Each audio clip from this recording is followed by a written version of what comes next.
সবাইকে জানাচ্ছি আমার পক্ষ থেকে সালামুন আলাইকুম। আজ আলোচনা করব যারা আমাদেরকে হাদিস মানতে বলে তারাই কিন্তু হাদিস আসলে অস্বীকার করে বা মানে না। হাদিস দিয়েই প্রমাণ করব আজকে আমি। ঠিক আছে, আপনি যে কথা বলছেন সেটি যদি আপনি নিজে না পালন করেন, নিজে যদি সেটি না করেন, তাহলে তো সমস্যা। তো আমরা যদি 61 নম্বর সূরার 1-2 নম্বর আয়াত দেখি, সেখানে দেখতে পাই যে হে বিশ্বাসীরা, তোমরা এমন কথা কেন বলো যা তোমরা নিজেরা করো না। আর এটি হচ্ছে আল্লাহর কাছে খুবই অপছন্দনীয়। তো আপনারা আয়াতটি দেখে নেবেন, তাহলে বিষয়টি বুঝতে পারবেন। আমার কথা আপনাকে বিশ্বাস করতে হবে না ভাই, আপনি নিজে কোরআন পড়ে কোরআন কি বলে সেটি আপনি দেখুন, এরপর নিজে চিন্তা ভাবনা করুন। তো 61 নম্বর সূরার 2 নম্বর আয়াতে বলা হচ্ছে, হে মুমিনগণ, তোমরা এমন কথা কেন বলো যা তোমরা করো না। আল্লাহর দৃষ্টিতে এটা অত্যন্ত নিন্দনীয় ব্যাপার যে তোমরা যা বলো এমন কথা যা তোমরা করো না। তাহলে আল্লাহর কাছে এটি খুবই নিন্দনীয়। আপনি এমন কথা বলছেন, সেটি নিজেই করছেন না। তাহলে আমাদেরকে হাদিস মানার কথা বলছেন যে আমাদেরকে হাদিস মানতে হবে, কিন্তু আপনারা নিজেরাই হাদিস মানেন না। তো আজকে যে বিষয় নিয়ে কথা বলবো যে ঈদুল আজহা, এই ঈদুল আজহা উপলক্ষে আপনারা গ্রামে মহল্লায় শহরে বন্দরে লক্ষ লক্ষ পশু হত্যা করছেন কোরবানির নামে, ঈদুল আজহার নামে। তো কোথাও কিন্তু আল্লাহ এই ঈদুল আজহা সম্পর্কে কোরআনে কোনো একটি আয়াত আল্লাহ নাজিল করেনি। তা আল্লাহ যে আয়াত বা যে বিধান দেননি, সেই বিধান কি কোনো নবী রাসূল দিতে পারে? উত্তর হচ্ছে যে না, কারণ নবী রাসূল কোনো মন গড়া কথা বলতে পারেন না। যদি মন গড়া কোনো কথা বলে, তাহলে আমরা কোরআনের মধ্যে দেখতে পাই যে সে যদি কোনো মন গড়া কথা বলে, তার ডান হাত চেপে ধরে আল্লাহ তার কণ্ঠনালী কেটে দেওয়ার হুঁশিয়ারি দিয়েছে, তাকে ধমক দিয়েছে আল্লাহ। সেটি আমরা 69 নম্বর সূরা হাক্কার 43 নম্বর আয়াত, 44 নম্বর আয়াত, 45 নম্বর আয়াত পড়লে বুঝতে পারি যে নবী যদি নিজের কোনো কথা আল্লাহর নাম দিয়ে চালিয়ে দিত, যেটি আল্লাহ কোনো আয়াত দেননি নবীর কাছে, তাহলে তার ডান হাত চেপে ধরে তার কণ্ঠনালী কেটে দিত। তারই প্রমাণ আমরা দেখতে পাই 53 নম্বর সূরা নাজমের 2-3 নম্বর আয়াতে, সে কোনো মন গড়া কথা বলে না, যা তার কাছে ওহী করা হয় সে শুধু তাই বলে। আপনারা আয়াতগুলো দেখে নেবেন। আমি মনে করি আপনারা আমার চেয়ে আরও জ্ঞানী, তো আয়াতগুলো যদি আপনারা পড়েন নিজেরাই বুঝতে পারবেন।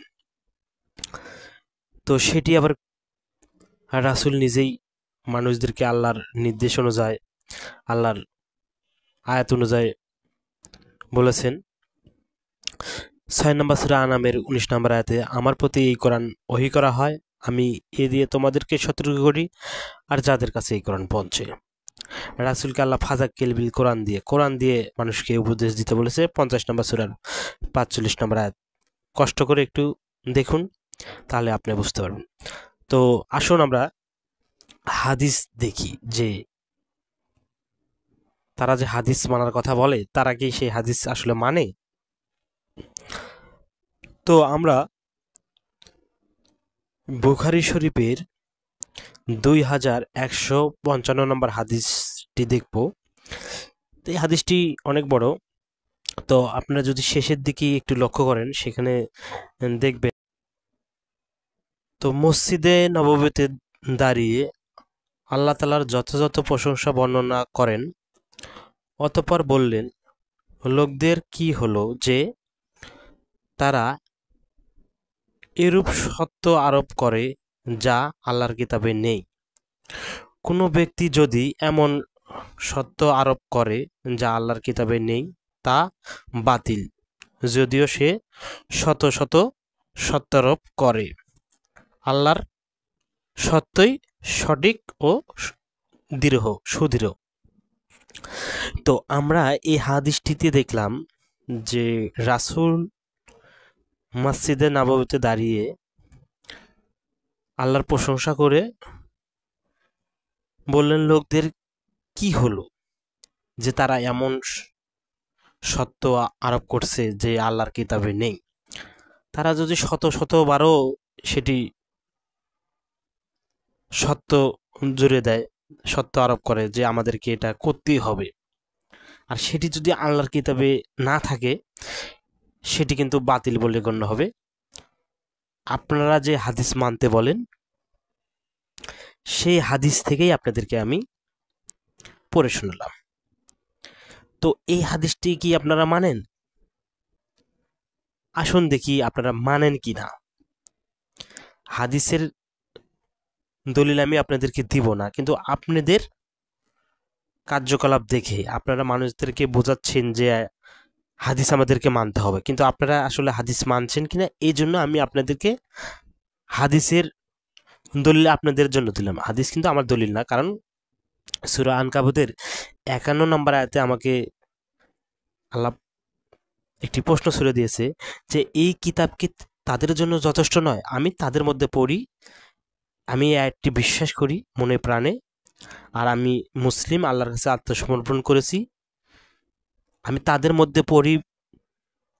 সেই কারণে আমি যে এখানে বলা হচ্ছে এই কিতাব কি তাদের জন্য যথেষ্ট নয়, এই কোরআন কি তাদের জন্য যথেষ্ট নয়, তো আমার কাছে যথেষ্ট।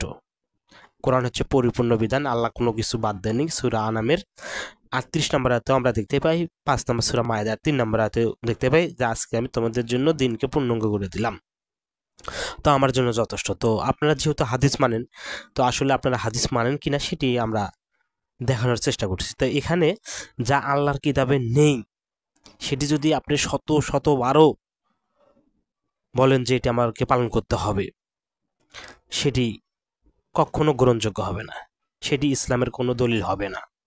আর আল্লাহর সত্য সেটি হচ্ছে সঠিক এবং সুদৃঢ়। তো এখন আমরা যে ঈদুল ফিতর বলেন বা ঈদুল আজহা বলেন, এটি কি কোনো আয়াতে আছে? আপনারা কি দেখাতে পারবেন? আমার কাছে আপনারা প্রশ্ন করতে পারেন যে আপনি কি পুরো কোরআন পড়েছেন, থাকতেও তো পারে। তো যারা আমাকে প্রশ্ন করেন আমি পুরো কোরআন পড়েছি যদি করেন আমার কাছে, আমি আপনাদেরকে বলে দিচ্ছি আমি পড়েছি। আর যারা পুরো কোরআন পড়েছেন, যাদেরকে আমরা মোল্লা মৌলবি মনে করে থাকি, যে তারা কি এই যে এত বছর ধরে তারা কি মিথ্যা আমাদেরকে শোনাচ্ছে? তারা কি কোরআন সম্পর্কে কিছুই জানে না? তো আমি তাদেরকে বলছি, আপনারা যারা মুফতি মাওলানা দাবি করেন নিজেদের, অথচ কোরআনে কিন্তু মুফতি হচ্ছে আল্লাহ, মাওলানা হচ্ছে আল্লাহ। তো মুফতি মাওলানা কিন্তু আল্লাহ নিজেই, কিন্তু সেই নামটা আপনারা নিজেরা ব্যবহার করতেছেন। কতটুকু আপনারা সঠিক কাজ করছেন একটু চিন্তা করে দেখার দরকার আপনাদেরকে। তো যাই হোক, তো আপনাদের কাছে আমার প্রশ্ন, কোনো আয়াতে কি আপনারা দেখাতে পারবেন ঈদুল আজহা বা ঈদুল ফিতর সম্পর্কে আল্লাহ কোনো আয়াত নাজিল করেছে? তো রাসূলের কাজ শুধু ছিল হচ্ছে প্রচার করা। তো সেটি যদি আমরা দেখতে চাই, ৫ নম্বর সূরা মায়েদার ৬৭ নম্বর আয়াতে, ইয়া ইয়া রাসূল বাল্লিক, হে রাসূল আপনি বাল্লিক করুন, প্রচার করুন। এরপর আমরা যদি সূরা মায়েদার ৯৯ নম্বর আয়াতে যাই, সেখানে দেখতে পাই রাসূলদের দায়িত্ব শুধুমাত্র আল্লাহর বাণী পৌঁছে দেওয়া, এছাড়া আর কোনো দায়িত্ব তাদের ছিল না। আর আমাদেরকে আল্লাহ উদ্দেশ্য করে আর আমাদেরকে সূরা আরাফের 3 নম্বর আয়াতে আল্লাহ রাসূলের মাধ্যম দিয়ে বুঝিয়ে দিলেন যে তোমরা মেনে চলো তাই যা তোমাদের রবের পক্ষ থেকে, প্রতিপালকের পক্ষ থেকে যা তোমাদের কাছে নাজিল করা হয়। এটি ছাড়া তোমরা আউলিয়াদের এদের অনুসরণ করিও না, আর তোমরা সামান্য উপদেশই গ্রহণ করো। তো এখানে আল্লাহর পক্ষ থেকে, প্রতিপালকের পক্ষ থেকে, রবের পক্ষ থেকে যা নাজিল করা হয় আমাদেরকে তারই অনুসরণ করতে বলেছে। এর বাইরে কিছু আমরা অনুসরণ করতে পারবো না। যদি করি তাহলে এই আয়াতটা আমরা ভায়োলেট করে আমরা মানুষের কথার দিকে যখন চলে যাব, তখন সেই মানুষ আমাদের হবে রব আল্লাহ। সেই মানুষটি হয়ে যাবে আমাদের জন্য আল্লাহ, ইলাহা। তিনি হচ্ছেন বিধানদাতা। সেটি আমাদেরকে সাবধান করে দিয়েছে সূরা তাওবার 9 নম্বর আয়াতে, যে তারা আল্লাহকে বাদ দিয়ে তাদের আলেম এবং দরবেশদেরকে রব বানিয়ে নিয়েছে। যেমনটি তারা মারিয়মের পুত্র মাসিকে বা ঈসাকেও নিয়েছিল, অথচ তাদেরকে বলা হয়েছিল যে তোমরা এক আল্লাহর ইবাদত করো, মানে এক আল্লাহর আইন মানো। এই সূরা তাওবার 34 নম্বর আয়াতে আমরা দেখতে পাই আলেম এবং দরবেশরা তারা মানুষকে আল্লাহর পথে বাধা দেয়, তাদের সম্পদ অন্যায়ভাবে তারা ভক্ষণ করে, গ্রাস করে, তারা খায়।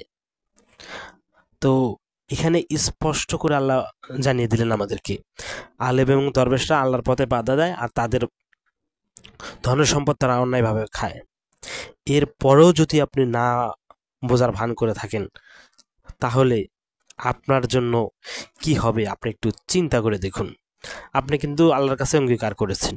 সূরা আরাফের 172 নম্বর আয়াতে আল্লাহ আপনাকে জিজ্ঞাসা করেছিল, শুধু আপনাকে নয়, যত মানুষ পৃথিবীতে আসবে এবং এসেছে, যারা চলে গেছে, সবাইকে জিজ্ঞাসা করেছে আমি কি তোমাদের রব নই? আমরা কিন্তু সকলেই সেখানে বলেছিলাম যে হ্যাঁ, আপনি আমাদের রব। আল্লাহ তারপর আমাদেরকে বললে তোমরা এই বিষয়ে সাক্ষী থাকো, কিয়ামতের দিন যেন তোমরা বলতে শুরু করো না যে হচ্ছে আমরা এই বিষয়ে জানতাম না, বা আমাদের পিতৃপুরুষরা শিরক করেছে, আল্লাহর সাথে অংশীদার স্থাপন করেছে, এই জন্য কি আপনি আমাদেরকে পাকড়াও করবেন? আপনি কিন্তু সেখানে অঙ্গীকার করেছিলেন, আল্লাহকে রব বলে স্বীকার করে নিয়েছিলেন। আর রব হচ্ছে যিনি সব কিছু আপনাকে ব্যবস্থাপনা করে থাকেন, বিধান, আইনদাতা, বিধানদাতা, হুকুমদাতা। আপনার জীবন পরিচালনা করার জন্য আপনি কি করবেন সবকিছু আল্লাহ আপনাকে দিয়েছে এই কোরআনের মাধ্যম দিয়ে। কিন্তু আপনি সেই অঙ্গীকার ভুলে গেছেন। আমরা ছোটবেলাতে কি করেছি সেই কথাগুলো কিন্তু আমরা ভুলে গেছি। তো আমরা আপনাদেরকে স্মরণ করে দিচ্ছি আল্লাহর আয়াত দিয়ে। আল্লাহ আমাদেরকে এই আয়াত দিয়ে আমাদেরকে স্মরণ করে দিছে। তো আপনারাও যেহেতু ভুলে গেছেন, আমরা যেহেতু কোরআন পড়ি, আমি আপনাদেরকে এই আয়াতটি দিয়ে স্মরণ করে দিলাম, কিন্তু আপনি কিন্তু অঙ্গীকার করে এসেছেন আল্লাহর কাছে। তো ভাই, এই অঙ্গীকার করে আসার পর যদি আপনি আল্লাহকে রব হিসাবে স্বীকার না করে, আল্লাহকে আইনদাতা হিসাবে না গ্রহণ করে, আপনি যদি মানুষকে ইলাহ বানিয়ে নেন, রব হিসাবে মেনে নেন আপনার অজান্তে, কারণ আপনি জানেন না তো কোরআনে আল্লাহ কি বলেছে, আপনি তো কোরআন পড়েন না, এই কারণে তো আপনি বুঝতে পারেন না। তো ঈদুল আজহা বা ঈদুল ফিতর, এগুলো নামাজ কি হবে? আসলে ঈদুল আজহা, ঈদুল ফিতর সম্পর্কেই তো কোরআনে কিছু বলা হয়নি, তাহলে এগুলো নামাজ কি হবে? আর দেখেন, এগুলো ঈদুল আজহার নামাজ, ঈদুল ফিতরের নামাজ, এগুলো নিয়ে 6 তাকবীরে না 12 তাকবীরে, এগুলো নিয়ে কিন্তু আমরা দেখে যাচ্ছি যে এদের মধ্যে তর্ক বিতর্ক, মারামারি চলছেই। কেউ বলছে 6 তাকবীর, কেউ বলছে 12 তাকবীর। তো আসলে ইসলামের বিধান কি এই 2 ধরনের হতে পারে? আর এই বিধান কি ঈদুল আজহার নামাজ পড়তে হবে 2 রাকাত হোক আর 1 রাকাত হোক, এটি কি কোনো আয়াত আছে?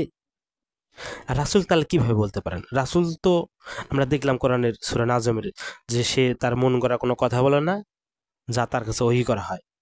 আর রাসূল আমাদেরকে বললেন আমার কাছে এই কোরআন ওহী করা হয়, আমি এ দিয়ে তোমাদেরকে সতর্ক করি, আর যাদের কাছে এই কোরআন পৌঁছে। আল্লাহ তো তাকে এটি বলতে বললেন সূরা আনামের 19 নম্বর আয়াতে। ফাজাকিল বিল কোরআন 50 নম্বর সূরার 45 নম্বর আয়াত। তুমি ওহী দিয়ে একমাত্র সতর্ক করো মানুষদেরকে, 21 নম্বর সূরা আম্বিয়ার 45 নম্বর আয়াত। তো আয়াতগুলো পড়লেই কিন্তু আমরা দেখতে পাই যে রাসূল শুধু ওহী দিয়ে সতর্ক করেছে। তো আপনি হয়তোবা এখন প্রশ্ন করতে পারেন, তাহলে যে আমরা ঈদ পালন করছি কোরআনে তো নেই, তাহলে আমরা কোন কিতাব দেখে পালন করছি? তো আপনি বুখারী শরীফের 951 নম্বর হাদিস দেখবেন, অর্থাৎ আপনি ঈদ অধ্যায়ে পাবেন। সেই ঈদ অধ্যায় আপনি যদি পুরোটাই পড়েন তাহলে সেখানে দেখতে পাবেন 2 ঈদের বর্ণনা দেওয়া আছে, সালাতের কথা বলা আছে, নামাজের কথা বলা আছে। যাই হোক, আপনি সেখানে দেখে নেবেন যে কোন কিতাব থেকে এই ঈদের সিস্টেম চালু হয়েছে। ঠিক আছে, তো এটি সহিহ বুখারী শরীফের 951 নম্বর হাদিস, হাদিসের মান সহিহ। তিনি বলেন, নবী সাল্লাল্লাহু আলাইহি সাল্লামকে খুতবা দিতে শুনেছি, তিনি বলেছেন, আমাদের আজকের এই দিনে আমরা যে কাজ প্রথম শুরু করব তা হলো সালাত আদায় করব, তারপর ফিরে আসব এবং কুরবানি করব।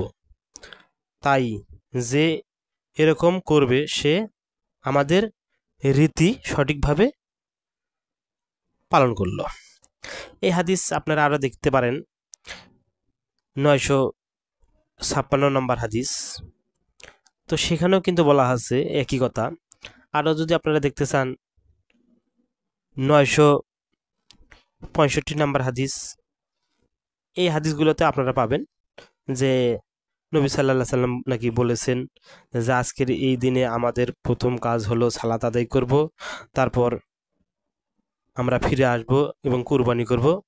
যে ব্যক্তি তা পালন করলো সে আমাদের নিয়ম পালন করলো। ঠিক আছে, মানে রাসূলের নিয়ম। অথচ আমরা যদি সূরা হজের 67 নম্বর আয়াতে দেখি, সেখানে আল্লাহ বলতেছে, আমি প্রত্যেক উম্মতের জন্য ইবাদতের নিয়ম কারণ নির্ধারণ করে দিয়েছি, নিয়ম কারণ। ঠিক আছে, আর এই হাদিসে আমরা দেখতে পাচ্ছি যে হচ্ছে রাসূল বলেছে আমাদের সে নিয়ম পালন করলো। কত বড় আল্লাহর আয়াতের সাথে কুফরি কথাবার্তা। তো এই যে আমরা ঈদের সালাত বলেন বা 2 ঈদ পালন করছি, আমরা কিন্তু বুখারীতে দেখলাম যে আল্লাহর কিতাবে যদি কোনো বিধান না থাকে, সেটি যদি আপনি শতবারও যদি আপনি বলেন যে আমি এটি পালন করবো, এটি আমার দরকার, সেটি কিন্তু কোনোভাবেই গ্রহণযোগ্য না। তাহলে তারা কি এই হাদিস অনুযায়ী সেটি মানছে? এই হাদিস তারা মানে? উত্তর হচ্ছে না। কেন না? কারণ আল্লাহর কিতাবে তো নেই। তো আল্লাহর কিতাবে যদি না থাকে তাহলে আপনি পালন করছেন কার হুকুমে? নবী তো বলতে পারে না, কারণ নবীর বলার কোনো অধিকার নেই, রাসূলের বলার কোনো অধিকার নেই। সে তার মন গড়া কোনো কথা বলতে পারবে না। সূরা আনামে তার প্রমাণ, যা আমার কাছে এই কোরআন ওহী করা হয়, আমি এ দিয়ে তোমাদেরকে সতর্ক করি, আর যাদের কাছে এই কোরআন পৌঁছে। তো এটি হচ্ছে মানব রচিত বিধান। এই মানব রচিত বিধানে আপনি কোনোদিন সমাধান পাবেন না।